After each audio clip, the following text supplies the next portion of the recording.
बांग्लादेश में आने वाले समय में फिर से कुछ बड़ा देखने को मिल सकता है। अमेरिका में सत्ता परिवर्तन होते ही नई सुगबुगाहट देखने को मिल रही है, खासकर ढाका में। ट्रंप के सत्ता में आते ही ढाका में सियासी हलचल तेज हो गई है। याद हो कि जब डोनाल्ड ट्रंप और पीएम मोदी की मुलाकात भी हुई थी तो ट्रंप ने पीएम से कहा था कि बांग्लादेश अब आपके हवाले है, वहाँ जो करना है अब आप देखिए। और अब खबरें आ रही हैं कि पड़ोसी देश में कुछ भयानक होने वाला है। ऐसा इसलिए क्योंकि देश की तत्कालीन पीएम शेख हसीना की सत्ता को उखाड़ फेंकने वाले छात्रों ने अब एक नई रणनीति पर काम करना शुरू कर दिया है। खबरों की माने तो ये बांग्लादेशी छात्र इस सप्ताह एक नई राजनीतिक पार्टी शुरू करने की तैयारी में।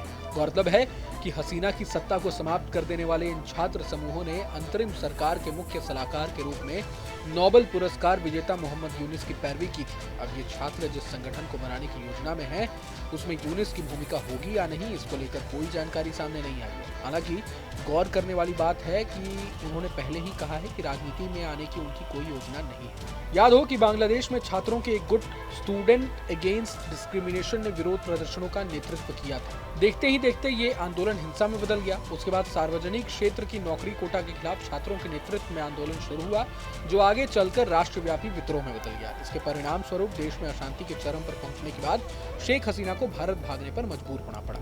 इधर बांग्लादेश की सत्ता से शेख हसीना के जाने के बाद इस बात पर संशय बरकरार है कि देश में चुनाव कब होंगे।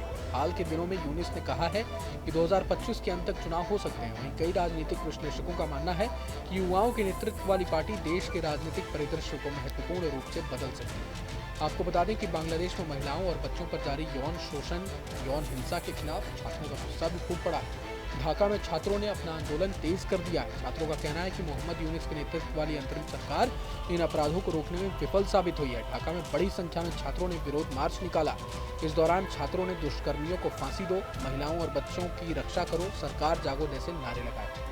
गौरतलब है कि शेख हसीना के पद छोड़ने के बाद से बांग्लादेश अशांति के माहौल से गुजर रहा है। बांग्लादेश में पिछले साल अगस्त में हफ्तों तक विरोध प्रदर्शन हुए थे। इस हिंसक आंदोलन में 1000 से अधिक लोगों की जानें भी गई। संयुक्त राष्ट्र मानवाधिकार आयोग ने इसी महीने कहा है कि हसीना की पूर्व सरकार और सुरक्षा तंत्र के अधिकारियों ने विद्रोह के दौरान प्रदर्शनकारियों के खिलाफ व्यवस्थित रूप से गंभीर मानवाधिकार उल्लंघन किए। मगर अब जिस तरह से छात्रों का गुट नई पार्टी बनाने पर विचार कर रहा है, ऐसे में यूनिस का क्या होगा, ये बड़ा सवाल है। बहरहाल पूरे मसले को लेकर आप क्या कुछ सोचते हैं, हमें कमेंट बॉक्स में जरूर बताएं। अगर आपको ये वीडियो पसंद आए तो लाइक करें और चैनल को सब्सक्राइब करें। वहीं तमाम बड़ी खबरों के लिए देखते रहें न्यूज नेशन। न्यूज नेशन अब व्हाट्सएप पर खबरों के ताजा अपडेट के लिए न्यूज नेशन के इस क्यूआर कोड को स्कैन करें।